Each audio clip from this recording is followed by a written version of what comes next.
Bicara DPP Partai Demokrat Herzaki Mahendra Putra, belak-belakan menyebut tidak pernah ada deadlock dalam berbagai percakapan antar partai koalisi Anies Baswedan. Kalau deadlock, di tanggal 30 Agustus nggak mungkin ada bahasan gimana naikkan elektabilitas Anies, kata Herzaki.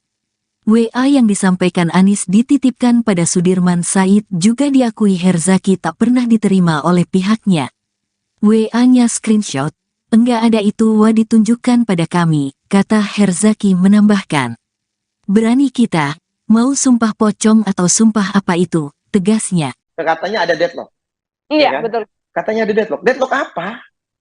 Deadlock apa? Kalau misalnya deadlock, Mbak, tanggal 30 di Cikeas, saya nggak ngebahas saya dan petinggi Demokrat tidak akan membahas mengenai strategi pemenangan Pilpres. Agar bagaimana caranya Mas Anies ini, astagfirullah, si mantan ini bisa ditingkatkan elektabilitasnya.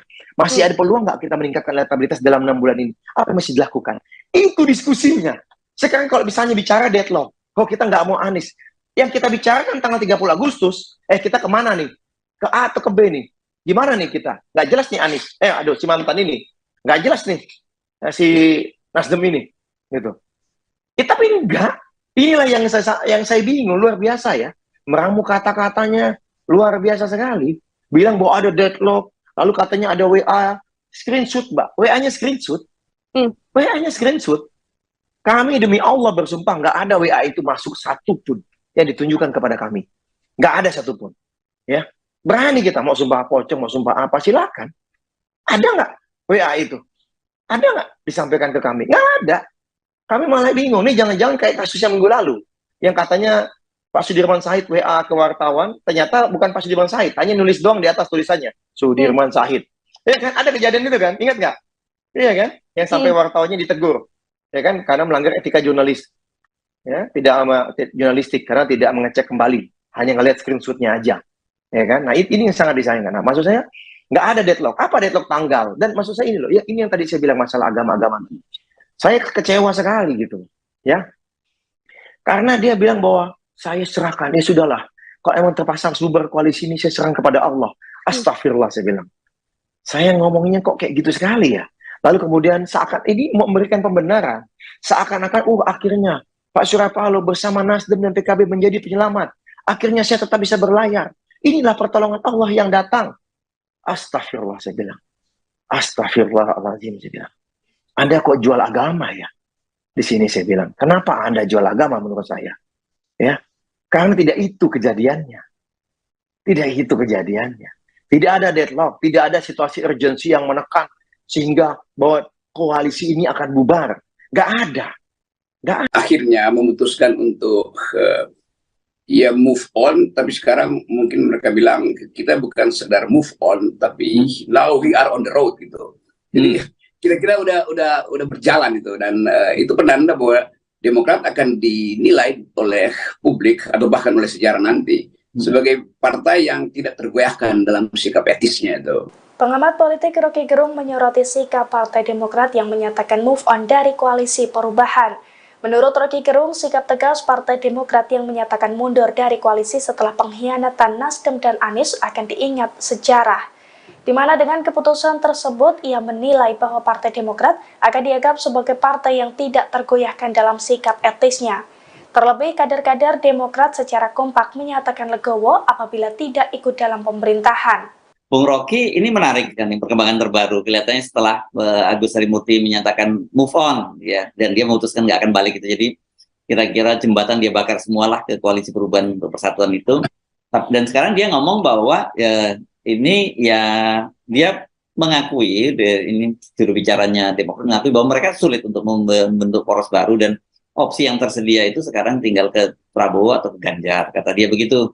Dan mereka sekarang tidak lagi call tinggi, nggak akan menuntut sebagai calon wakil presiden. Nah, ini perkembangan menarik menurut saya. Apa benar sih memang peluang untuk membuka poros baru itu tertutup kalau secara kalkulasi politiknya gitu? Ini menarik itu, artinya Demokrat akhirnya memutuskan untuk ya move on, tapi sekarang mungkin mereka bilang kita bukan sedar move on, tapi now we are on the road gitu. Jadi kira-kira udah berjalan itu, dan itu penanda bahwa Demokrat akan dinilai oleh publik atau bahkan oleh sejarah nanti sebagai partai yang tidak tergoyahkan dalam sikap etisnya itu. Kan itu soal sikap etis, karena pengkhianatan walaupun itu memerlukan pembuktian dokumen, pembuktian administrasi, bahkan pembuktian pidana, tetapi kalimat itu sudah diucapkan oleh Demokrat. Pengkhianatan. Dan pengkhianatan itu memang tidak mungkin didamaikan, itu dasarnya kan. Apalagi kader-kader Demokrat secara serentak menganggap bahwa tidak ada masalah kalau tidak ikut di dalam pemerintahan tuh, atau tidak ikut di dalam gerbongnya Anies. Jadi itu sudah selesai. Dan sikap itu yang akan diingat orang, bahwa kendati mungkin sikap itu dianggap sebagai tidak politis atau kurang pragmatis, tetapi itulah yang ditunggu sebetulnya. Jadi si mantan ini kan datang ke kantor kami di pusat, kalau nggak salah 7 Oktober. Tidak lama setelah dia dideklarasikan oleh salah satu mantan mitra koalisi kami juga, ya kan, di tanggal 3. Nah itu, Pak, jalanan di depan nih, Mbak, di Tugu Proklamasi ini macet sampai lewatin flyover, Pak, di Proklamasi. Kalau di Jakarta ini sampai ke arah Jalan Pemuda. Panjang sekali itu, panjang sekali macetnya, karena antusias warga konstituen kami dari berbagai daerah datang, ya, terutama yang dari Jabodetabek datang, karena ingin menyambut tamu. Kita tuh ingin menjadi tuan rumah yang baik. Luar biasa di situ, dan saya masih ingat betul pada saat di auditorium Yudhoyono lantai 4 di gedung ini, saya duduk di paling depan, di bangku paling depan itu, Mas Ahy menyampaikan, di depan kami, di depan kita, saat ini adalah para petarungnya AHY, Mas Mantan. Nah, saya sebutnya mantan, ya kan? Ya. Hari ini, mereka juga petarungnya Mas Mantan. Kalimat sederhana aja, Mas Ahy, tidak perlu panjang kali lebar, tapi itulah yang terekam betul di benak hati kami, di pikiran kami, ya kan? Kemudian kita sebarkan ke seluruh Indonesia. Jika ada serangan, nah seperti itu, Pak, gangguan, ya kan? Atau ada fitnah, hoax terhadap si mantan, kita harus bela habis-habisan, karena ini perintah ketum AHY. Kita bela habis-habisan. Tak kurang, Mbak, mau di platform media sosial apapun, di media mainstream, bahkan di ruang kaca, di layar kaca, ya, dan juga di berbagai podcast, kita bertempur habis-habisan. Menjadi sahabat setia. Padahal belum ada surat menyurat 7 Oktober itu. Tapi tadi, karena komitmen yang luar biasa. Nah, kemudian kan kita tahu ada proses surat menyurat dan sejenisnya, ada deklarasi, ya kan, 14 Februari, ada piagam. Nah, itu juga semakin menguatkan kami. Gitu. Ya kan, bahwa ini ada resminya nih, bahwa ini koalisinya terjalin ini. Nah, dan kemudian kader itu, Mbak, tadi saya bilang, ini jadi semangatnya luar biasa. Jadi kalau kita bicara, ini kita ini sedang cinta-cintanya, Mbak, kata orang kan. Kalau anak zaman sekarang bilangnya bucin kali ya, Mbak, ya. Iya. Ya kan? Bilangnya bucin gitu ya, cinta-cintanya gitu kan. Sehingga tidak kurang, apalagi kemarin di bulan Juni-Juli itu, Mas AHY itu memerintahkan, kita semua harus pasang materi promosi, kalau caleg-caleg tolong jangan hanya muka saya sebagai ketum, gitu. Tapi tolong dong, baca pres kita ditampilkan juga. Karena kan kalau kami ini, Mbak, kebiasaannya, nggak usah dikomando, pasti wajah Mas Ahy kita tampilkan. Nggak perlu ada instruksi. Jadi kok caleg-caleg itu, sebagian besar pasti udah pasang muka Mas Ahy. Karena beliau ketum kami. Ini bentuk kecintaan dan kesetiaan kami kepada beliau. Nggak pernah saya dengar instruksi, pasang ya muka beliau, ya nggak ada itu. Tetapi kita semua dengan otomatis pasang. Nah, Mas Ahy mengingatkan kemudian di bulan Juni itu, ya, karena beliau juga melihat dan mendengarkan aspirasi dari teman-teman, Bang, bagaimana nih, boleh nggak kita pasang muka masih mantan ini, kan gitu. Mas Ahy bilang, iya dong, pasang dong, kita bantu. Karena bagaimanapun waktu kita ingat bulan Juni, Mbak, elektabilitasnya itu lagi nyungsep, kan gitu. Berbulan-bulan nyungsep, kan sejak bulan Januari sampai Agustus pun emang kan terus nyungsep nih elektabilitasnya ini gitu. Ya kan, nah di Juni ketika nyungsep, makin nyungsep, kok nggak naik-naik ya?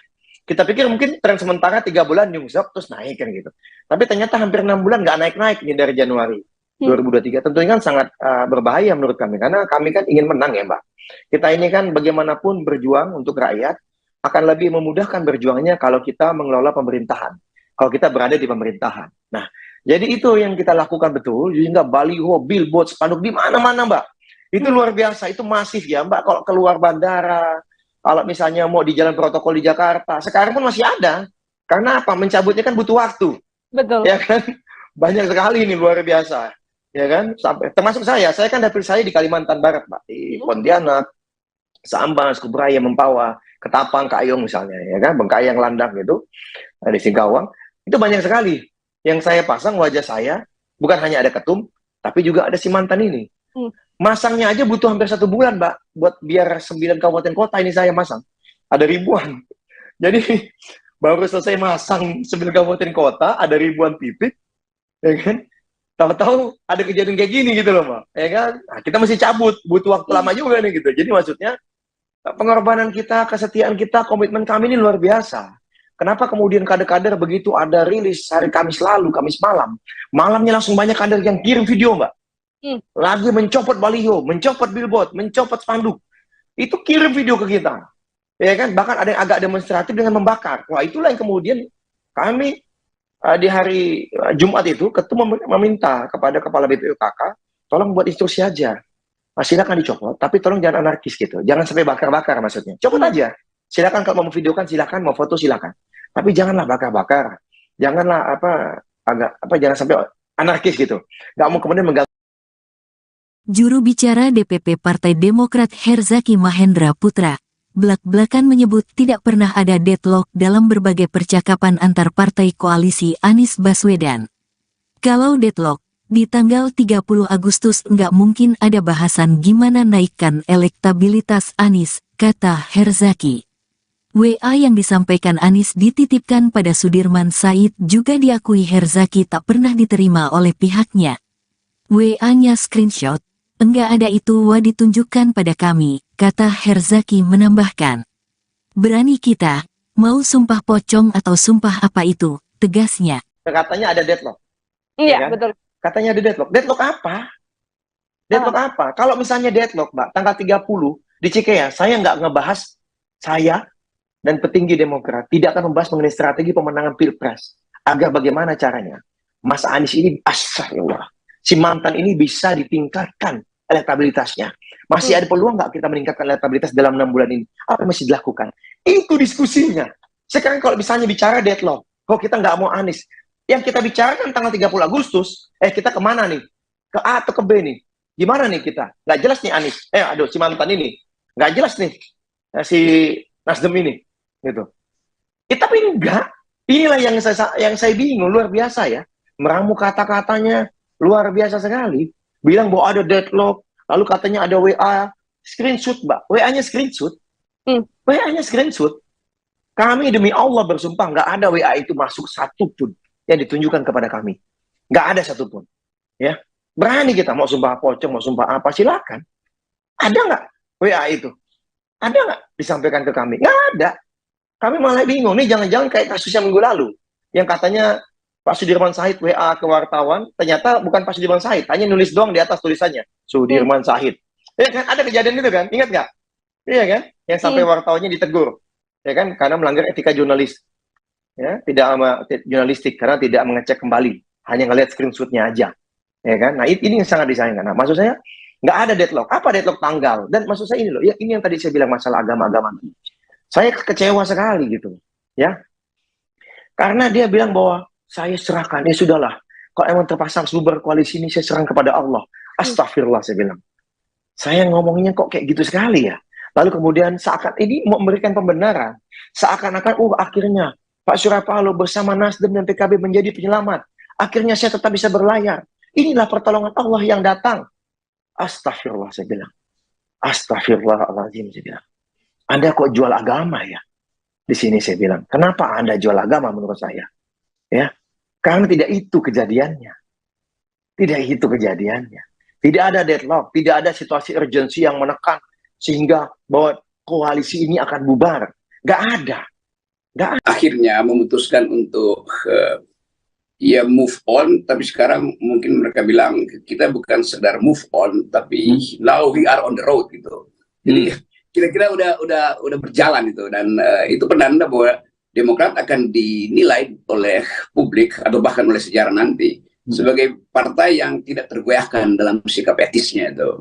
Pengamat politik Rocky Gerung menyoroti sikap Partai Demokrat yang menyatakan move on dari koalisi perubahan. Menurut Rocky Gerung, sikap tegas Partai Demokrat yang menyatakan mundur dari koalisi setelah pengkhianatan Nasdem dan Anies akan diingat sejarah. Di mana dengan keputusan tersebut, ia menilai bahwa Partai Demokrat akan dianggap sebagai partai yang tidak tergoyahkan dalam sikap etisnya. Terlebih, kader-kader Demokrat secara kompak menyatakan legowo apabila tidak ikut dalam pemerintahan. Bung Rocky, ini menarik kan nih perkembangan terbaru. Kelihatannya setelah Agus Harimurti menyatakan move on, ya, dan dia memutuskan nggak akan balik itu. Jadi kira-kira jembatan dia bakar semualah ke koalisi perubahan untuk persatuan itu. Dan sekarang dia ngomong bahwa ya, ini ya dia mengakui, ini juru bicaranya Demokrat mengakui bahwa mereka sulit untuk membentuk poros baru dan opsi yang tersedia itu sekarang tinggal ke Prabowo atau ke Ganjar, kata dia begitu. Dan mereka sekarang tidak lagi call tinggi, nggak akan menuntut sebagai calon wakil presiden. Nah, ini perkembangan menarik menurut saya. Apa benar sih memang peluang untuk membuka poros baru itu tertutup kalau secara kalkulasi politiknya gitu? Ini menarik itu. Artinya Demokrat akhirnya memutuskan untuk ya move on. Tapi sekarang mungkin mereka bilang kita bukan sekedar move on, tapi now we are on the road gitu. Jadi kira-kira udah berjalan itu, dan itu penanda bahwa Demokrat akan dinilai oleh publik atau bahkan oleh sejarah nanti sebagai partai yang tidak tergoyahkan dalam sikap etisnya itu. Kan ini soal sikap etis, karena pengkhianatan walaupun itu memerlukan pembuktian dokumen, pembuktian administrasi, bahkan pembuktian pidana, tetapi kalimat itu sudah diucapkan oleh Demokrat. Pengkhianatan. Dan pengkhianatan itu memang tidak mungkin didamaikan, itu dasarnya kan. Apalagi kader-kader Demokrat secara serentak menganggap bahwa tidak ada masalah kalau tidak ikut di dalam pemerintahan tuh, atau tidak ikut di dalam gerbongnya Anies. Jadi itu sudah selesai, dan sikap itu yang akan diingat orang, bahwa kendati mungkin sikap itu dianggap sebagai tidak politis atau kurang pragmatis, tetapi itulah yang ditunggu sebetulnya. Jadi si mantan ini kan datang ke kantor kami di pusat, kalau nggak salah 7 Oktober. Tidak lama setelah dia dideklarasikan oleh salah satu mantan mitra koalisi kami juga, ya kan, di tanggal 3. Nah itu, Pak, jalanan di depan ini, Mbak, di Tugu Proklamasi ini macet sampai lewatin flyover, Pak, di Proklamasi. Kalau di Jakarta ini sampai ke arah Jalan Pemuda. Panjang sekali itu, panjang sekali macetnya, karena antusias warga konstituen kami dari berbagai daerah datang, ya, terutama yang dari Jabodetabek datang, karena ingin menyambut tamu. Kita tuh ingin menjadi tuan rumah yang baik. Luar biasa di situ, dan saya masih ingat betul pada saat di auditorium Yudhoyono lantai 4 di gedung ini, saya duduk di paling depan, di bangku paling depan itu, Mas Ahy menyampaikan, di depan kami, di depan kita, saat ini adalah para petarungnya AHY, Mas Mantan. Nah, saya sebutnya mantan, ya kan? Ya. Hari ini, mereka juga petarungnya Mas Mantan. Kalimat sederhana aja, Mas Ahy, tidak perlu panjang kali lebar, tapi itulah yang terekam betul di benak hati kami, di pikiran kami, ya kan? Kemudian kita sebarkan ke seluruh Indonesia. Jika ada serangan, nah seperti itu, Pak, gangguan, ya kan? Atau ada fitnah, hoax terhadap si mantan, kita harus bela habis-habisan, karena ini perintah ketum AHY. Kita bela habis-habisan.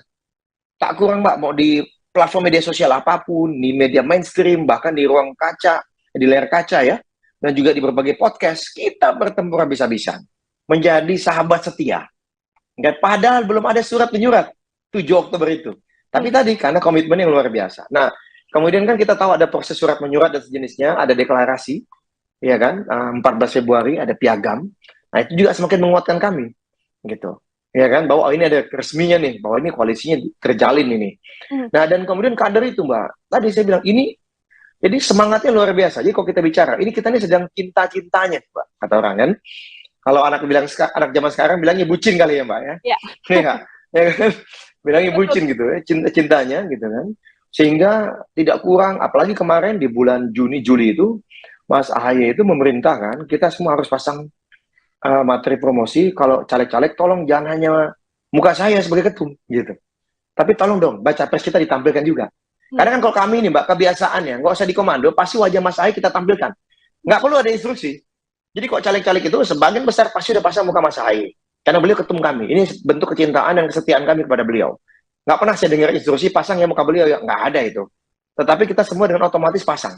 Nah, Mas Ahy mengingatkan kemudian di bulan Juni itu, ya, karena beliau juga melihat dan mendengarkan aspirasi dari teman-teman, Bang, Tum, bagaimana nih, boleh nggak kita pasang muka masih mantan ini kan gitu. Mas Ahy bilang, iya dong, pasang dong, kita bantu. Karena bagaimanapun waktu kita ingat bulan Juni, Mbak, elektabilitas itu lagi nyungsep, kan gitu. Berbulan-bulan nyungsep, kan sejak bulan Januari sampai Agustus pun emang kan terus nyungsep nih elektabilitasnya ini gitu. Ya kan? Nah, di Juni ketika nyungsep, makin nyungsep, kok nggak naik-naik ya? Kita pikir mungkin tren sementara 3 bulan nyungsep, terus naik kan gitu. Tapi ternyata hampir 6 bulan nggak naik-naik nih dari Januari 2023. Tentunya kan sangat berbahaya menurut kami, karena kami kan ingin menang ya Mbak. Kita ini kan bagaimanapun berjuang untuk rakyat, akan lebih memudahkan berjuangnya kalau kita mengelola pemerintahan. Kalau kita berada di pemerintahan. Nah, jadi itu yang kita lakukan betul, sehingga baliho, billboard, spanduk di mana-mana Mbak. Itu luar biasa, itu masif ya Mbak. Kalau keluar bandara, kalau misalnya mau di jalan protokol di Jakarta, sekarang pun masih ada. Karena apa? Mencabutnya kan butuh waktu. Betul. Ya kan? Banyak sekali ini, luar biasa. Ya kan? Sampai termasuk saya kan dapil saya di Kalimantan Barat, Mbak. Di Pontianak, Sambas, Kubraya, Mempawah, Ketapang, Kayong misalnya, ya kan? Bengkayang, Landak gitu. Di Singkawang. Itu banyak sekali. Yang saya pasang wajah saya, bukan hanya ada ketum, tapi juga ada si mantan ini. Masangnya aja butuh hampir 1 bulan, Mbak, buat biar 9 kabupaten kota ini saya masang. Ada ribuan. Jadi baru selesai masang 9 kabupaten kota, ada ribuan titik, ya kan? Tahu-tahu ada kejadian kayak gini gitu loh, Mbak. Ya kan? Nah, kita mesti cabut, butuh waktu lama juga nih gitu. Jadi maksudnya pengorbanan kita, kesetiaan kita, komitmen kami ini luar biasa. Kenapa kemudian kader-kader begitu ada rilis hari Kamis lalu, Kamis malam, malamnya langsung banyak kader yang kirim video, Mbak. Lagi mencopot baliho, mencopot billboard, mencopot spanduk. Itu kirim video ke kita. Ya kan? Bahkan ada yang agak demonstratif dengan membakar. Wah, itulah yang kemudian kami di hari Jumat itu ketum meminta kepada Kepala BPUKK, tolong buat instruksi aja. Silakan dicopot, tapi tolong jangan anarkis gitu. Jangan sampai bakar-bakar maksudnya. Copot aja. Silakan kalau mau videokan silakan, mau foto silakan. Tapi janganlah bakar-bakar. Janganlah jangan sampai anarkis gitu. Nggak mau kemudian mengganggu. Juru bicara DPP Partai Demokrat Herzaki Mahendra Putra, belak-belakan menyebut tidak pernah ada deadlock dalam berbagai percakapan antar partai koalisi Anies Baswedan. Kalau deadlock, di tanggal 30 Agustus nggak mungkin ada bahasan gimana naikkan elektabilitas Anies, kata Herzaki. WA yang disampaikan Anies dititipkan pada Sudirman Said juga diakui Herzaki tak pernah diterima oleh pihaknya. WA-nya screenshot, enggak ada itu ditunjukkan pada kami, kata Herzaki menambahkan. Berani kita, mau sumpah pocong atau sumpah apa itu, tegasnya. Katanya ada deadlock. Iya, Ya kan? betul. Katanya ada deadlock. Deadlock apa? Deadlock apa? Kalau misalnya deadlock, Mbak, tanggal 30 di Cikeas, saya nggak ngebahas saya dan petinggi Demokrat tidak akan membahas mengenai strategi pemenangan Pilpres. Agar bagaimana caranya Mas Anies ini, astagfirullah, si mantan ini bisa ditingkatkan elektabilitasnya. Masih ada peluang nggak kita meningkatkan elektabilitas dalam 6 bulan ini? Apa yang mesti dilakukan? Itu diskusinya. Sekarang kalau misalnya bicara deadlock, kok kita nggak mau Anies? Yang kita bicarakan tanggal 30 Agustus, kita kemana nih? Ke A atau ke B nih? Gimana nih kita? Nggak jelas nih Anies. Si mantan ini. Nggak jelas nih. Si Nasdem ini. Gitu. Tapi enggak. Inilah yang saya bingung. Luar biasa ya. Meramu kata-katanya luar biasa sekali. Bilang bahwa ada deadlock. Lalu katanya ada WA. Screenshot, Mbak. WA-nya screenshot. WA-nya screenshot. Kami demi Allah bersumpah nggak ada WA itu masuk satupun yang ditunjukkan kepada kami. Nggak ada satupun. Ya. Berani kita mau sumpah pocong, mau sumpah apa, silakan. Ada nggak WA itu? Ada nggak disampaikan ke kami? Nggak ada. Kami malah bingung. Nih jangan-jangan kayak kasus yang minggu lalu. Yang katanya Pak Sudirman Said WA ke wartawan, ternyata bukan Pak Sudirman Said, hanya nulis doang di atas tulisannya. Sudirman Said. Ya kan? Ada kejadian itu kan? Ingat nggak? Iya kan? Yang sampai wartawannya ditegur. Ya kan? Karena melanggar etika jurnalis. Ya, tidak jurnalistik karena tidak mengecek kembali, hanya ngelihat screenshotnya aja, ya kan? Nah ini yang sangat disayangkan. Nah, maksud saya nggak ada deadlock. Apa deadlock tanggal? Dan maksud saya ini loh, ya ini yang tadi saya bilang masalah agama-agama. Saya kecewa sekali gitu, ya, karena dia bilang bahwa saya serahkan, ya sudahlah. Kalau emang terpasang bubar koalisi ini, saya serang kepada Allah. Astagfirullah, saya bilang. Saya ngomongnya kok kayak gitu sekali ya. Lalu kemudian seakan ini mau memberikan pembenaran, seakan-akan akhirnya Pak Surya Paloh bersama Nasdem dan PKB menjadi penyelamat. Akhirnya saya tetap bisa berlayar. Inilah pertolongan Allah yang datang. Astagfirullah, saya bilang. Astagfirullahaladzim, saya bilang. Anda kok jual agama ya? Di sini saya bilang. Kenapa Anda jual agama menurut saya? Ya, karena tidak itu kejadiannya. Tidak itu kejadiannya. Tidak ada deadlock. Tidak ada situasi urgensi yang menekan sehingga bahwa koalisi ini akan bubar. Nggak ada. Akhirnya memutuskan untuk ya move on, tapi sekarang mungkin mereka bilang kita bukan sedar move on, tapi now we are on the road gitu. Jadi kira-kira udah berjalan itu, dan itu penanda bahwa Demokrat akan dinilai oleh publik atau bahkan oleh sejarah nanti sebagai partai yang tidak tergoyahkan dalam sikap etisnya itu. Pengamat politik Rocky Gerung menyoroti sikap Partai Demokrat yang menyatakan move on dari koalisi perubahan. Menurut Rocky Gerung, sikap tegas Partai Demokrat yang menyatakan mundur dari koalisi setelah pengkhianatan Nasdem dan Anies akan diingat sejarah. Di mana dengan keputusan tersebut, ia menilai bahwa Partai Demokrat akan dianggap sebagai partai yang tidak tergoyahkan dalam sikap etisnya. Terlebih, kader-kader Demokrat secara kompak menyatakan legowo apabila tidak ikut dalam pemerintahan. Bung Rocky, ini menarik kan perkembangan terbaru. Kelihatannya setelah Agus Harimurti menyatakan move on, ya, dan dia memutuskan nggak akan balik itu. Jadi kira-kira jembatan dia bakar semualah ke koalisi perubahan untuk persatuan itu. Dan sekarang dia ngomong bahwa ini ya dia mengakui, ini juru bicaranya Demokrat mengakui bahwa mereka sulit untuk membentuk poros baru dan opsi yang tersedia itu sekarang tinggal ke Prabowo atau ke Ganjar, kata dia begitu. Dan mereka sekarang tidak lagi call tinggi, nggak akan menuntut sebagai calon wakil presiden. Nah, ini perkembangan menarik menurut saya. Apa benar sih memang peluang untuk membuka poros baru itu tertutup kalau secara kalkulasi politiknya gitu? Ini menarik itu. Artinya Demokrat akhirnya memutuskan untuk ya move on, tapi sekarang mungkin mereka bilang kita bukan sedar move on, tapi now we are on the road gitu. Jadi kira-kira udah berjalan itu, dan itu penanda bahwa Demokrat akan dinilai oleh publik atau bahkan oleh sejarah nanti sebagai partai yang tidak tergoyahkan dalam sikap etisnya itu. Kan ini soal sikap etis, karena pengkhianatan walaupun itu memerlukan pembuktian dokumen, pembuktian administrasi, bahkan pembuktian pidana, tetapi kalimat itu sudah diucapkan oleh Demokrat. Pengkhianatan, dan pengkhianatan itu memang tidak mungkin didamaikan, itu dasarnya kan. Apalagi kader-kader Demokrat secara serentak menganggap bahwa tidak ada masalah kalau tidak ikut di dalam pemerintahan tuh, atau tidak ikut di dalam gerbongnya Anies. Jadi itu sudah selesai, dan sikap itu yang akan diingat orang bahwa kendati mungkin sikap itu dianggap sebagai tidak politis atau kurang pragmatis, tetapi itulah yang ditunggu sebetulnya.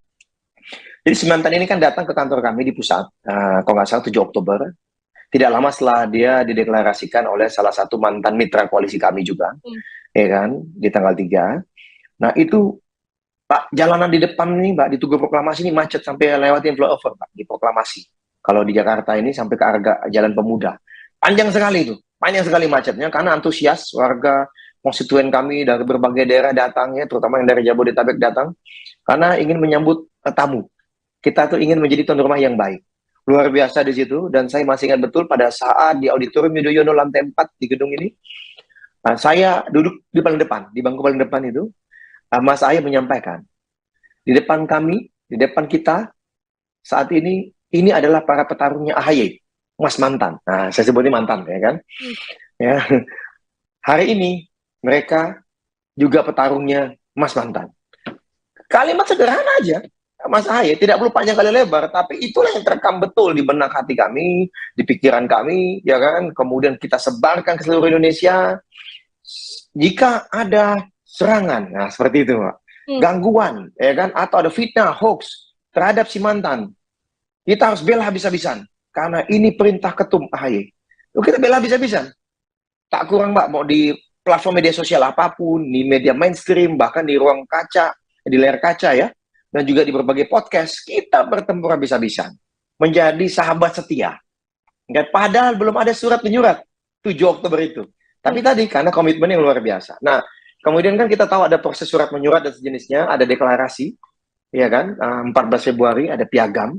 Nah itu juga semakin menguatkan kami, gitu, ya kan, bahwa ini ada resminya nih, bahwa ini koalisinya terjalin ini. Nah dan kemudian kader itu, Mbak, tadi saya bilang ini, jadi semangatnya luar biasa. Jadi kalau kita bicara, ini kita ini sedang cinta-cintanya, Mbak, kata orang kan. Kalau anak zaman sekarang bilangnya bucin kali ya, Mbak ya. Ya kan, bilangnya bucin gitu ya, cinta-cintanya gitu kan. Sehingga tidak kurang, apalagi kemarin di bulan Juni, Juli itu, Mas AHY itu memerintah kan, kita semua harus pasang materi promosi. Kalau caleg-caleg tolong jangan hanya muka saya sebagai ketum gitu. Tapi tolong dong, baca pres kita ditampilkan juga. Karena kan kalau kami ini Mbak, kebiasaannya, nggak usah dikomando, pasti wajah Mas AHY kita tampilkan. Nggak perlu ada instruksi. Jadi kok caleg-caleg itu sebagian besar pasti udah pasang muka Mas AHY. Karena beliau ketum kami. Ini bentuk kecintaan dan kesetiaan kami kepada beliau. Nggak pernah saya dengar instruksi pasang yang muka beliau, ya nggak ada itu. Tetapi kita semua dengan otomatis pasang. Nah, Mas AHY mengingatkan kemudian di bulan Juni itu, ya, karena beliau juga melihat dan mendengarkan aspirasi dari teman-teman, Bang, Tum, bagaimana nih? Boleh nggak kita pasang muka masih mantan ini kan gitu? Oh, Mas AHY bilang, oh iya dong, pasang dong. Kita bantu. Karena bagaimanapun waktu kita ingat bulan Juni, Mbak, elektabilitas itu lagi nyungsep, kan gitu. Berbulan-bulan nyungsep kan sejak bulan Januari sampai Agustus pun emang kan terus nyungsep nih elektabilitasnya ini gitu. Ya kan? Nah, di Juni ketika nyungsep, makin nyungsep, kok nggak naik-naik ya? Kita pikir mungkin tren sementara 3 bulan nyungsep terus naik kan gitu. Tapi ternyata hampir 6 bulan nggak naik-naik nih dari Januari 2023. Tentunya kan sangat berbahaya menurut kami. Karena kami kan ingin menang ya Mbak. Kita ini kan bagaimanapun berjuang untuk rakyat, akan lebih memudahkan berjuangnya kalau kita mengelola pemerintahan. Kalau kita berada di pemerintahan. Nah, jadi itu yang kita lakukan betul. Sehingga baliho, billboard, spanduk di mana-mana Mbak. Itu luar biasa, itu masif ya Mbak. Kalau keluar bandara, kalau misalnya mau di jalan protokol di Jakarta, sekarang pun masih ada. Karena apa? Mencabutnya kan butuh waktu. Betul. Ya kan? Banyak sekali ini luar biasa. Ya kan? Sampai termasuk saya kan dapil saya di Kalimantan Barat, Mbak. Di Pontianak, Sambas, Kubraya, Mempawah, Ketapang, Kayong misalnya, ya kan? Bengkayang, Landak gitu. Di Singkawang. Itu banyak sekali. Yang saya pasang wajah saya, bukan hanya ada ketum, tapi juga ada si mantan ini. Masangnya aja butuh hampir 1 bulan, Mbak, buat biar 9 kabupaten kota ini saya masang. Ada ribuan. Jadi, baru selesai masang 9 kabupaten kota, ada ribuan titik, ya kan? Tahu-tahu ada kejadian kayak gini gitu loh, Mbak. Ya kan? Nah, kita mesti cabut, butuh waktu lama juga nih gitu. Jadi maksudnya, pengorbanan kita, kesetiaan kita, komitmen kami ini luar biasa. Kenapa kemudian kader-kader begitu ada rilis hari Kamis lalu, Kamis malam, malamnya langsung banyak kader yang kirim video, Mbak.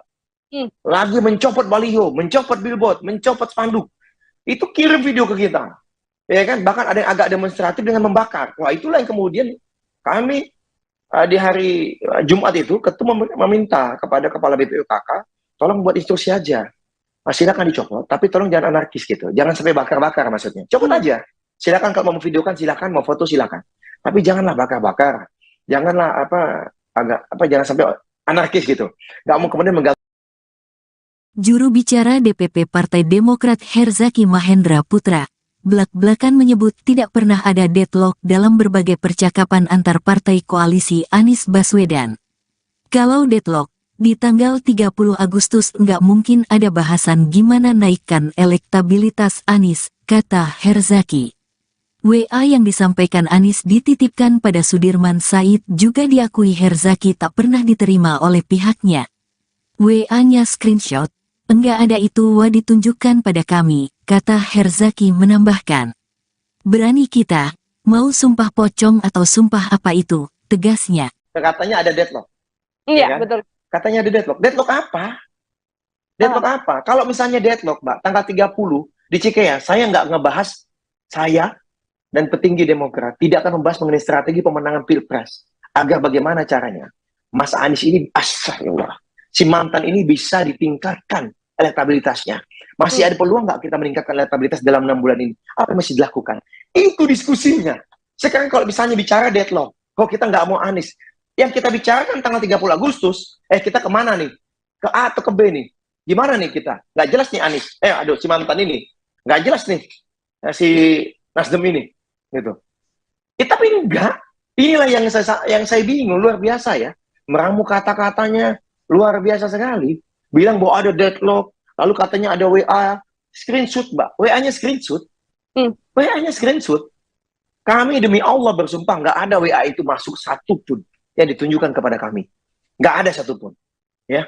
Berani kita mau sumpah pocong, mau sumpah apa, silakan. Ada nggak WA itu? Ada nggak disampaikan ke kami? Nggak ada. Kami malah bingung. Nih jangan-jangan kayak kasus yang minggu lalu. Yang katanya Pak Sudirman Said WA ke wartawan, ternyata bukan Pak Sudirman Said, hanya nulis doang di atas tulisannya. Sudirman Said. Ya kan? Ada kejadian itu kan? Ingat nggak? Iya kan? Yang sampai wartawannya ditegur. ya kan, karena melanggar etika jurnalis, ya, jurnalistik karena tidak mengecek kembali, hanya ngelihat screenshotnya aja, ya kan. Nah, ini yang sangat disayangkan. Nah, maksud saya nggak ada deadlock. Apa deadlock tanggal? Dan maksud saya ini loh, ya ini yang tadi saya bilang masalah agama-agama. Saya kecewa sekali gitu, ya, karena dia bilang bahwa saya serahkan, ya sudahlah, kalau emang terpasang bubar koalisi ini, saya serahkan kepada Allah. Astagfirullah, saya bilang. Saya ngomongnya kok kayak gitu sekali ya. Lalu kemudian seakan ini mau memberikan pembenaran, seakan-akan akhirnya Pak Surya Paloh bersama Nasdem dan PKB menjadi penyelamat. Akhirnya saya tetap bisa berlayar. Inilah pertolongan Allah yang datang. Astagfirullah, saya bilang. Astagfirullahaladzim, saya bilang. Anda kok jual agama ya?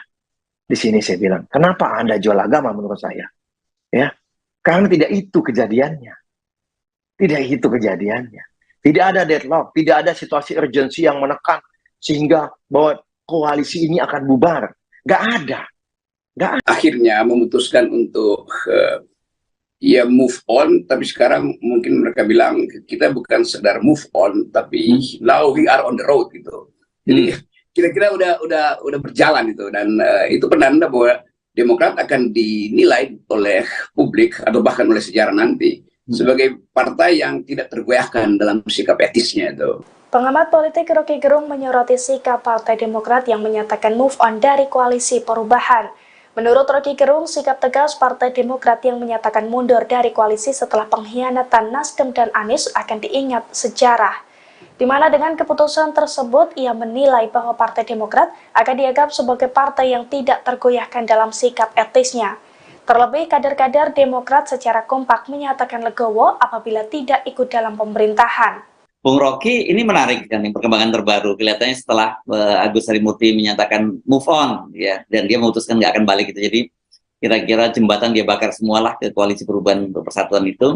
Dan sekarang dia ngomong bahwa ya, ini ya dia mengakui, ini juru bicaranya Demokrat mengakui bahwa mereka sulit untuk membentuk poros baru dan opsi yang tersedia itu sekarang tinggal ke Prabowo atau ke Ganjar, kata dia begitu. Dan mereka sekarang tidak lagi call tinggi, nggak akan menuntut sebagai calon wakil presiden. Nah, ini perkembangan menarik menurut saya. Apa benar sih memang peluang untuk membuka poros baru itu tertutup kalau secara kalkulasi politiknya gitu? Ini menarik itu, artinya Demokrat akhirnya memutuskan untuk ya move on, tapi sekarang mungkin mereka bilang kita bukan sekedar move on, tapi now we are on the road gitu. Jadi kira-kira udah berjalan itu, dan itu penanda bahwa Demokrat akan dinilai oleh publik atau bahkan oleh sejarah nanti sebagai partai yang tidak tergoyahkan dalam sikap etisnya itu. Kan ini soal sikap etis, karena pengkhianatan walaupun itu memerlukan pembuktian dokumen, pembuktian administrasi, bahkan pembuktian pidana, tetapi kalimat itu sudah diucapkan oleh Demokrat. Pengkhianatan, dan pengkhianatan itu memang tidak mungkin didamaikan, itu dasarnya kan. Apalagi kader-kader Demokrat secara serentak menganggap bahwa tidak ada masalah kalau tidak ikut di dalam pemerintahan tuh, atau tidak ikut di dalam gerbongnya Anies. Jadi itu sudah selesai, dan sikap itu yang akan diingat orang, bahwa kendati mungkin sikap itu dianggap sebagai tidak politis atau kurang pragmatis, tetapi itulah yang ditunggu sebetulnya. Jadi si mantan ini kan datang ke kantor kami di pusat, kalau nggak salah 7 Oktober. Tidak lama setelah dia dideklarasikan oleh salah satu mantan mitra koalisi kami juga, ya kan, di tanggal 3. Nah itu Pak, jalanan di depan nih, Mbak, di Tugu Proklamasi ini macet sampai lewatin flyover, Pak, di Proklamasi. Kalau di Jakarta ini sampai ke arah Jalan Pemuda. Panjang sekali itu, panjang sekali macetnya, karena antusias warga konstituen kami dari berbagai daerah datangnya, terutama yang dari Jabodetabek datang, karena ingin menyambut tamu. Kita tuh ingin menjadi tuan rumah yang baik. Luar biasa di situ, dan saya masih ingat betul pada saat di Auditorium Yudhoyono lantai 4 di gedung ini, saya duduk di paling depan, di bangku paling depan itu, Mas Ahy menyampaikan, di depan kami, di depan kita, saat ini adalah para petarungnya AHY, Mas Mantan. Nah, saya sebutnya mantan, ya kan? Ya. Hari ini, mereka juga petarungnya Mas Mantan. Kalimat sederhana aja, Mas Ahy, tidak perlu panjang kali lebar, tapi itulah yang terekam betul di benak hati kami, di pikiran kami, ya kan? Kemudian kita sebarkan ke seluruh Indonesia. Jika ada serangan, nah seperti itu, Pak. Gangguan, ya kan, atau ada fitnah, hoax terhadap si mantan, Kita harus bela habis-habisan. Karena ini perintah ketum AHY. Kita bela habis-habisan.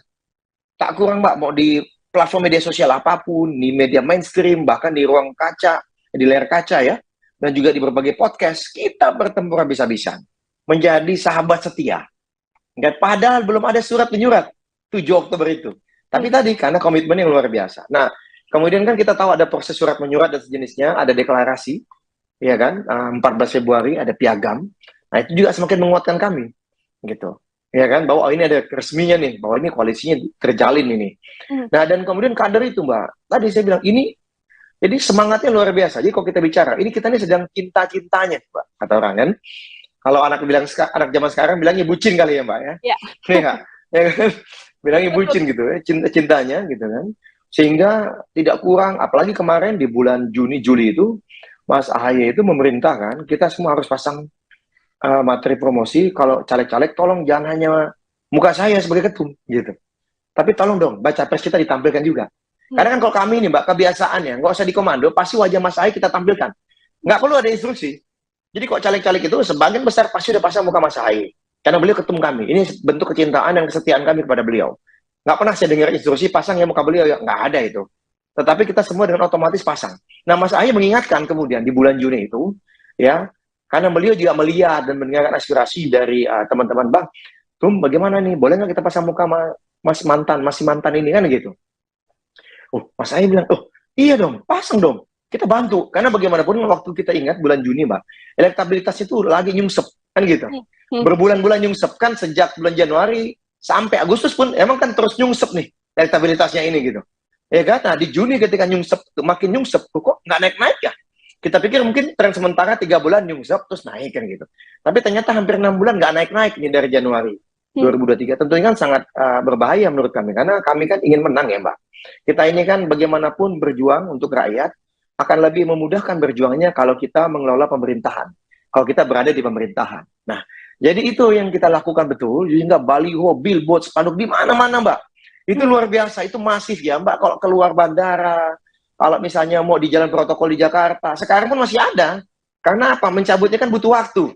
Betul. Ya kan? Banyak sekali ini luar biasa. Ya kan? Sampai termasuk saya kan dapil saya di Kalimantan Barat, Mbak. Di Pontianak, Sambas, Kubraya, Mempawah, Ketapang, Kayong misalnya, ya kan? Bengkayang, Landak gitu. Di Singkawang. Itu banyak sekali. Yang saya pasang wajah saya, bukan hanya ada ketum, tapi juga ada si mantan ini. Masangnya aja butuh hampir 1 bulan, Mbak, buat biar 9 kabupaten kota ini saya masang. Ada ribuan. Jadi baru selesai masang 9 kabupaten kota, ada ribuan titik, ya kan? Tahu-tahu ada kejadian kayak gini gitu loh, Mbak. Ya kan? Nah, kita mesti cabut, butuh waktu lama juga nih gitu. Jadi maksudnya pengorbanan kita, kesetiaan kita, komitmen kami ini luar biasa. Kenapa kemudian kader-kader begitu ada rilis hari Kamis lalu, Kamis malam, malamnya langsung banyak kader yang kirim video, Mbak. Lagi mencopot baliho, mencopot billboard, mencopot spanduk. Itu kirim video ke kita. Ya kan? Bahkan ada yang agak demonstratif dengan membakar. Wah, itulah yang kemudian kami di hari Jumat itu ketum meminta kepada Kepala BPUKK, tolong buat instruksi aja. Silakan dicopot, tapi tolong jangan anarkis gitu. Jangan sampai bakar-bakar maksudnya. Copot aja. Silakan kalau mau videokan silakan, mau foto silakan. Tapi janganlah bakar-bakar. Janganlah jangan sampai anarkis gitu. Nggak mau kemudian mengganggu. Juru bicara DPP Partai Demokrat Herzaki Mahendra Putra, belak-belakan menyebut tidak pernah ada deadlock dalam berbagai percakapan antar partai koalisi Anies Baswedan. Kalau deadlock, di tanggal 30 Agustus nggak mungkin ada bahasan gimana naikkan elektabilitas Anies, kata Herzaki. WA yang disampaikan Anies dititipkan pada Sudirman Said juga diakui Herzaki tak pernah diterima oleh pihaknya. WA-nya screenshot. Enggak ada itu ditunjukkan pada kami, kata Herzaki menambahkan. Berani kita, mau sumpah pocong atau sumpah apa itu, tegasnya. Katanya ada deadlock. Iya, ya kan? betul. Katanya ada deadlock. Deadlock apa? Deadlock apa? Kalau misalnya deadlock, Mbak, tanggal 30 di Cikeas, saya nggak ngebahas saya dan petinggi Demokrat tidak akan membahas mengenai strategi pemenangan Pilpres. Agar bagaimana caranya Mas Anies ini, astagfirullah, si mantan ini bisa ditingkatkan elektabilitasnya. Masih ada peluang nggak kita meningkatkan elektabilitas dalam 6 bulan ini? Apa yang mesti dilakukan? Itu diskusinya. Sekarang kalau misalnya bicara deadlock, kok kita nggak mau Anies, Yang kita bicarakan tanggal 30 Agustus, kita kemana nih? Ke A atau ke B nih?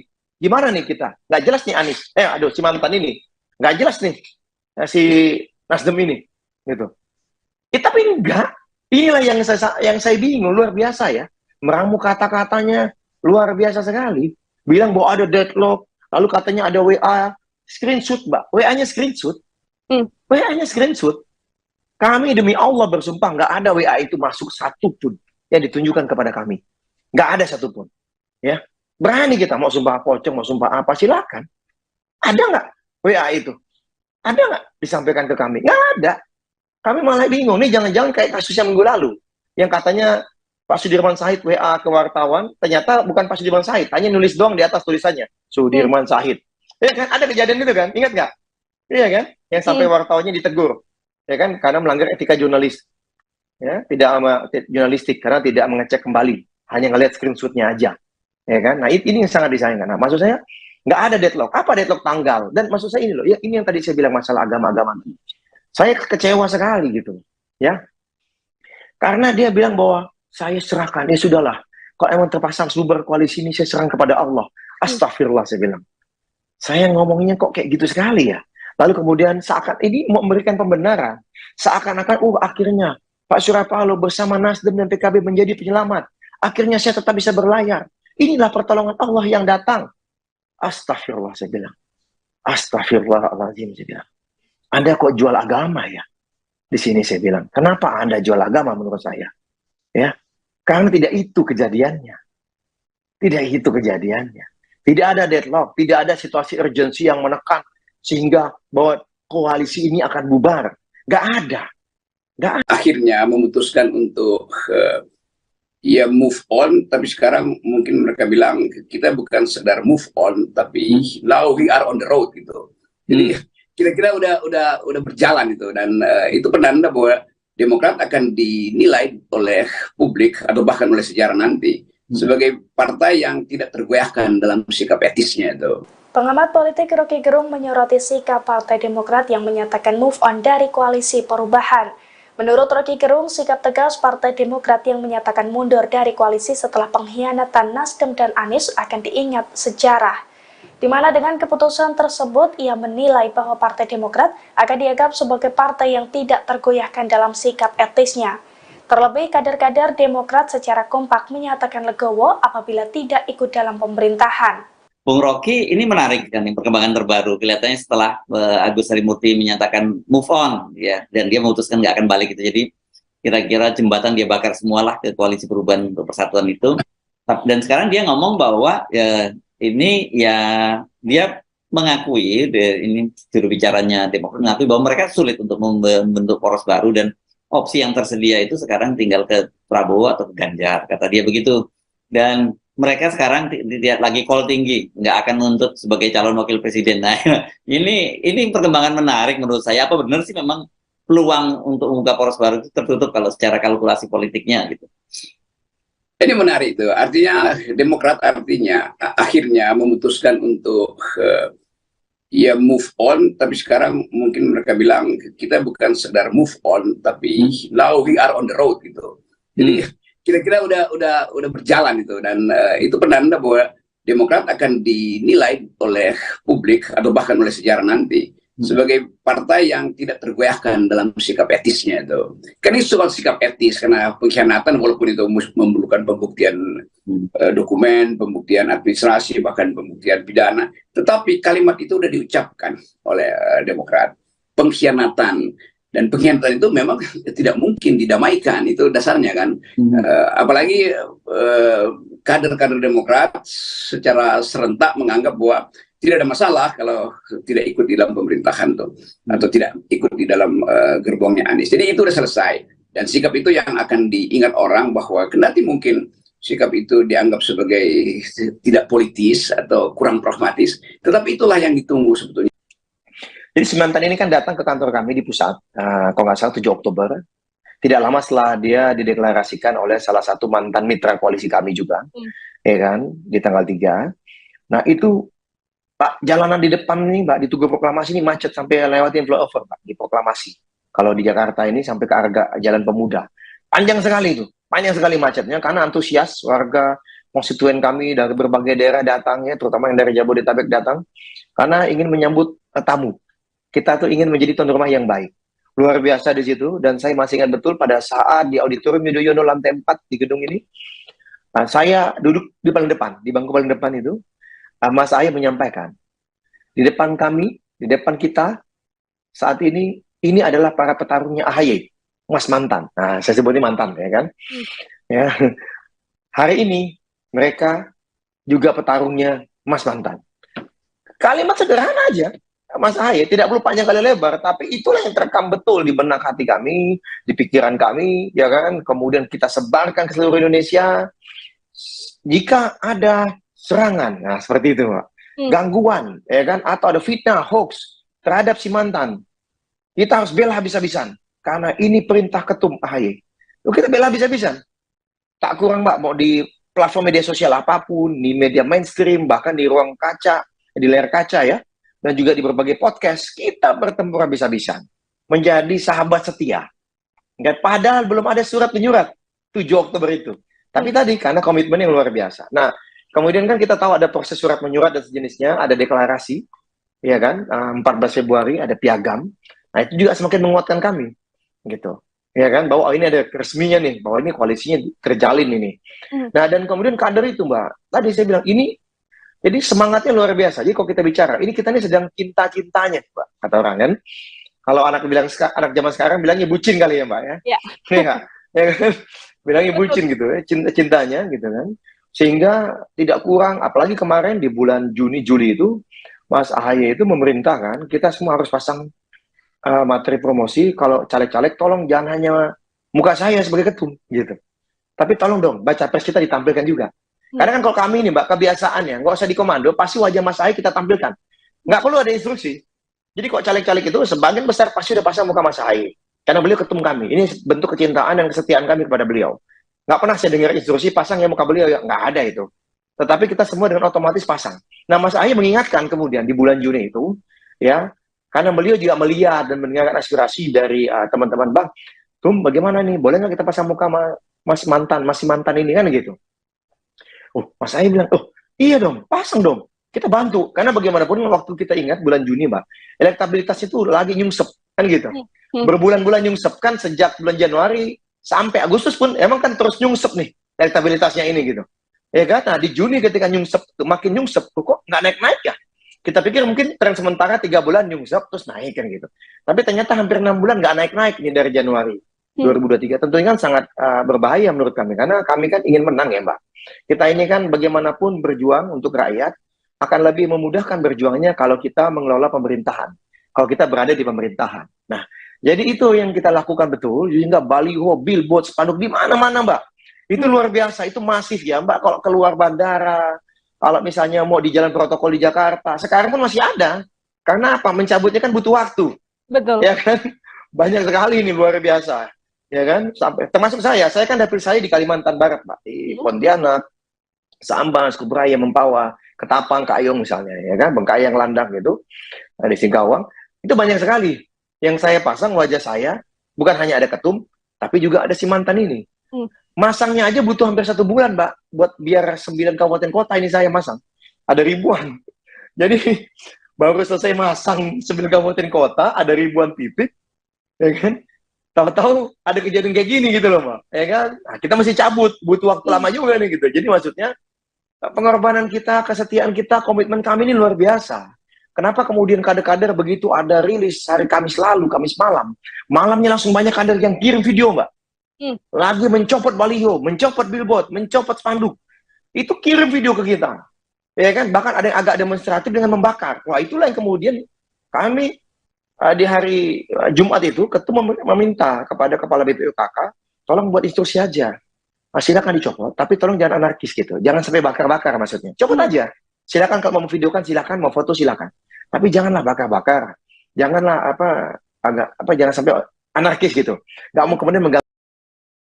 Juru bicara DPP Partai Demokrat Herzaki Mahendra Putra belak-belakan menyebut tidak pernah ada deadlock dalam berbagai percakapan antar partai koalisi Anies Baswedan. Kalau deadlock, Di tanggal 30 Agustus nggak mungkin ada bahasan gimana naikkan elektabilitas Anies, kata Herzaki. WA yang disampaikan Anies dititipkan pada Sudirman Said juga diakui Herzaki tak pernah diterima oleh pihaknya. WA-nya screenshot, enggak ada itu ditunjukkan pada kami, kata Herzaki menambahkan. Berani kita, mau sumpah pocong atau sumpah apa itu, tegasnya. Katanya ada deadlock. Iya, Ya kan? betul. Katanya ada deadlock. Deadlock apa? Deadlock apa? Kalau misalnya deadlock, Mbak, tanggal 30 di Cikeas, saya nggak ngebahas saya dan petinggi Demokrat tidak akan membahas mengenai strategi pemenangan Pilpres. Agar bagaimana caranya Mas Anies ini, astagfirullah, si mantan ini bisa ditingkatkan elektabilitasnya. Masih ada peluang nggak kita meningkatkan elektabilitas dalam 6 bulan ini? Apa yang mesti dilakukan? Itu diskusinya. Sekarang kalau misalnya bicara deadlock, kok kita nggak mau Anies? Yang kita bicarakan tanggal 30 Agustus, kita kemana nih? Ke A atau ke B nih? Gimana nih kita? Nggak jelas nih Anies. Aduh, si mantan ini. Nggak jelas nih. Si Nasdem ini. Gitu. Tapi enggak. Inilah yang saya bingung, luar biasa ya. Meramu kata-katanya luar biasa sekali. Bilang bahwa ada deadlock, lalu katanya ada WA, screenshot, Mbak. WA-nya screenshot. WA-nya screenshot. Kami demi Allah bersumpah nggak ada WA itu masuk satupun yang ditunjukkan kepada kami. Nggak ada satupun. Ya. Berani kita mau sumpah pocong, mau sumpah apa, silakan. Ada nggak WA itu? Ada nggak disampaikan ke kami? Nggak ada. Kami malah bingung, nih jangan-jangan kayak kasus yang minggu lalu. Yang katanya Pak Sudirman Said WA ke wartawan, ternyata bukan Pak Sudirman Said, hanya nulis doang di atas tulisannya, Sudirman Said. Ya kan, ada kejadian itu kan, ingat nggak? Iya kan, yang sampai wartawannya ditegur. Ya kan, karena melanggar etika jurnalis. Ya, jurnalistik, karena tidak mengecek kembali, hanya ngelihat screenshotnya aja. Ya kan, nah ini yang sangat disayangkan. Nah, maksud saya, nggak ada deadlock. Apa deadlock tanggal? Dan maksud saya ini loh, ya ini yang tadi saya bilang masalah agama-agama. Saya kecewa sekali gitu, ya. Karena dia bilang bahwa saya serahkan, ya sudahlah. Kalau emang terpasang sumber koalisi ini, saya serang kepada Allah. Astagfirullah, saya bilang. Saya ngomongnya kok kayak gitu sekali ya. Lalu kemudian seakan ini mau memberikan pembenaran. Seakan-akan, akhirnya Pak Surya Paloh bersama Nasdem dan PKB menjadi penyelamat. Akhirnya saya tetap bisa berlayar. Inilah pertolongan Allah yang datang. Astagfirullah, saya bilang. Astagfirullahaladzim, saya bilang. Anda kok jual agama ya? Di sini saya bilang, kenapa Anda jual agama menurut saya? Ya, karena tidak itu kejadiannya. Tidak itu kejadiannya. Tidak ada deadlock, tidak ada situasi urgensi yang menekan sehingga bahwa koalisi ini akan bubar. Nggak ada. Akhirnya memutuskan untuk move on, tapi sekarang mungkin mereka bilang kita bukan sekedar move on, tapi now we are on the road gitu. Jadi kira-kira udah berjalan itu, dan itu penanda bahwa Demokrat akan dinilai oleh publik atau bahkan oleh sejarah nanti sebagai partai yang tidak tergoyahkan dalam sikap etisnya itu. Pengamat politik Rocky Gerung menyoroti sikap Partai Demokrat yang menyatakan move on dari koalisi perubahan. Menurut Rocky Gerung, sikap tegas Partai Demokrat yang menyatakan mundur dari koalisi setelah pengkhianatan Nasdem dan Anies akan diingat sejarah. Di mana dengan keputusan tersebut, ia menilai bahwa Partai Demokrat akan dianggap sebagai partai yang tidak tergoyahkan dalam sikap etisnya. Terlebih, kader-kader Demokrat secara kompak menyatakan legowo apabila tidak ikut dalam pemerintahan. Bung Rocky, ini menarik kan, perkembangan terbaru. Kelihatannya setelah Agus Harimurti menyatakan move on, ya, dan dia memutuskan nggak akan balik itu. Jadi kira-kira jembatan dia bakar semualah ke koalisi perubahan untuk persatuan itu. Dan sekarang dia ngomong bahwa ini ya dia mengakui, ini juru bicaranya Demokrat mengakui bahwa mereka sulit untuk membentuk poros baru dan opsi yang tersedia itu sekarang tinggal ke Prabowo atau ke Ganjar, kata dia begitu.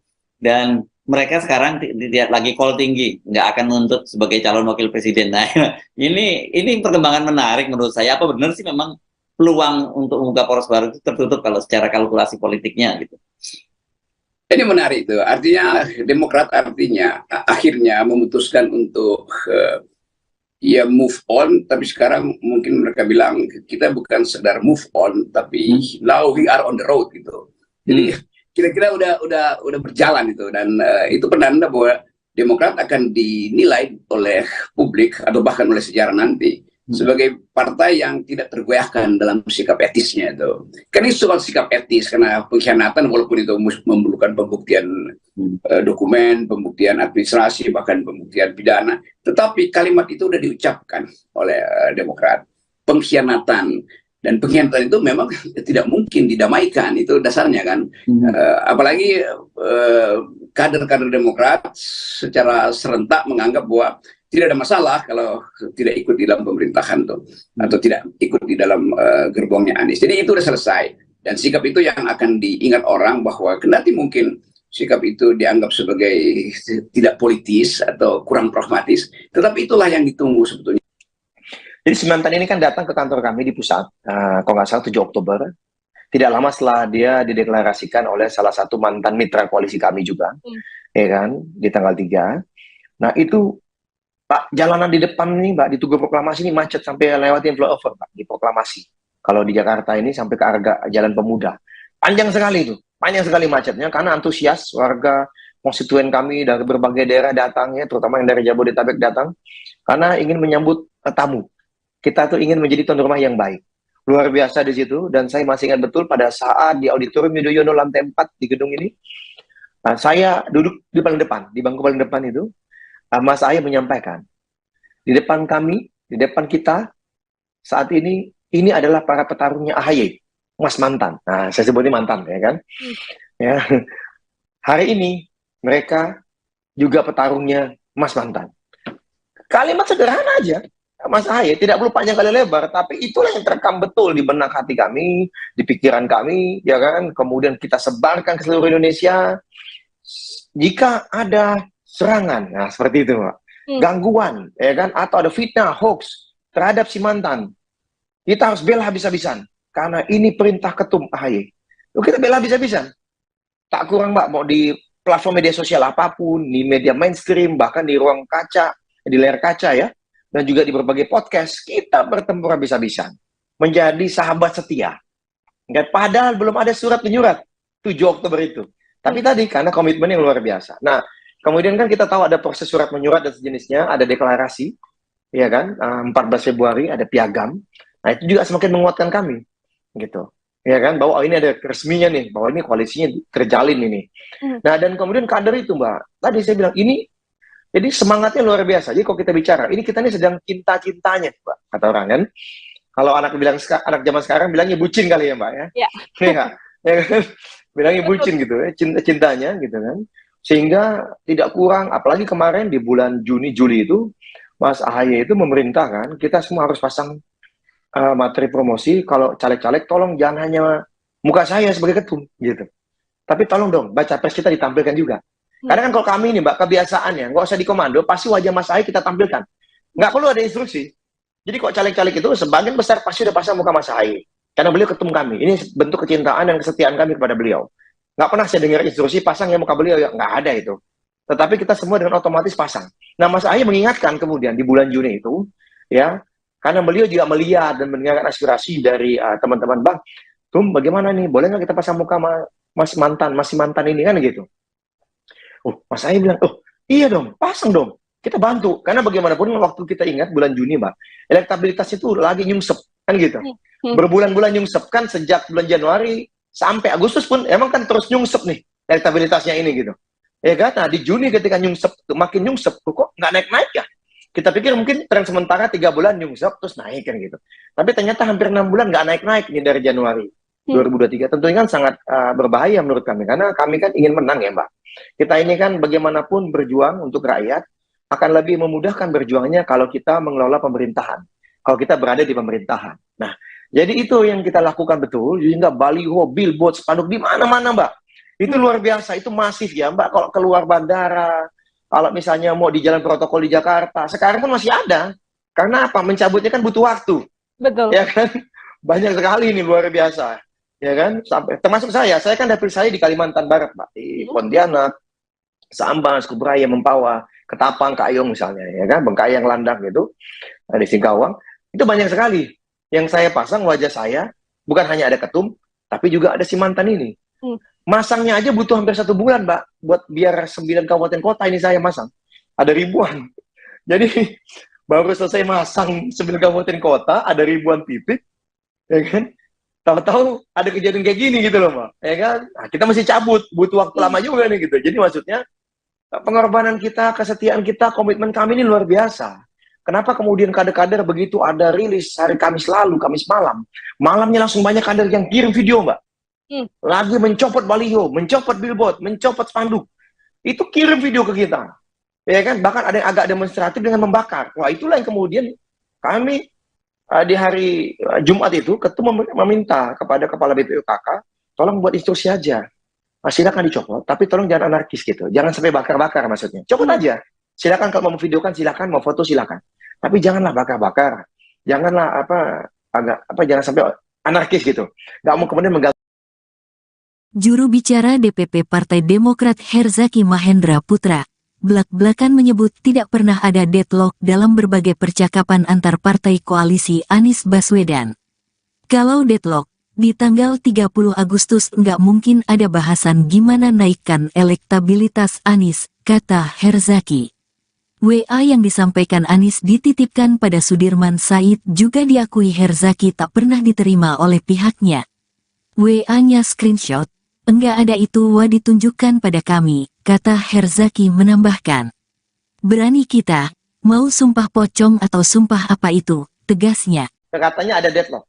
Iya, Ya kan? betul. Katanya ada deadlock. Deadlock apa? Deadlock apa? Kalau misalnya deadlock, Mbak, tanggal 30 di Cikeas, saya nggak ngebahas saya dan petinggi Demokrat tidak akan membahas mengenai strategi pemenangan Pilpres. Agar bagaimana caranya Mas Anies ini, astagfirullah, si mantan ini bisa ditingkatkan elektabilitasnya.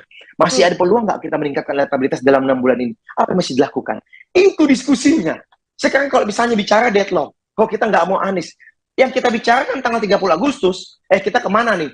Ke A atau ke B nih? Gimana nih kita? Nggak jelas nih Anies. Si mantan ini. Nggak jelas nih si Nasdem ini. Gitu.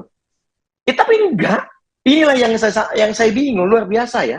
Meramu kata-katanya luar biasa sekali. Bilang bahwa ada deadlock, lalu katanya ada WA, screenshot, Mbak. WA-nya screenshot. WA-nya screenshot. Kami demi Allah bersumpah nggak ada WA itu masuk satupun yang ditunjukkan kepada kami. Nggak ada satupun. Ya. Berani kita mau sumpah pocong, mau sumpah apa, silakan. Ada nggak WA itu? Ada nggak disampaikan ke kami? Nggak ada. Kami malah bingung. Nih jangan-jangan kayak kasus yang minggu lalu. Yang katanya Pak Sudirman Said WA ke wartawan, ternyata bukan Pak Sudirman Said, hanya nulis doang di atas tulisannya, Sudirman Said. Ya kan, ada kejadian itu kan, ingat nggak? Iya kan, yang sampai wartawannya ditegur, ya kan, karena melanggar etika jurnalis, ya, jurnalistik, karena tidak mengecek kembali, hanya ngelihat screenshotnya aja, ya kan. Nah ini yang sangat disayangkan. Nah maksud saya nggak ada deadlock. Apa deadlock tanggal? Dan maksud saya ini loh, ya ini yang tadi saya bilang masalah agama-agama. Saya kecewa sekali gitu, ya, karena dia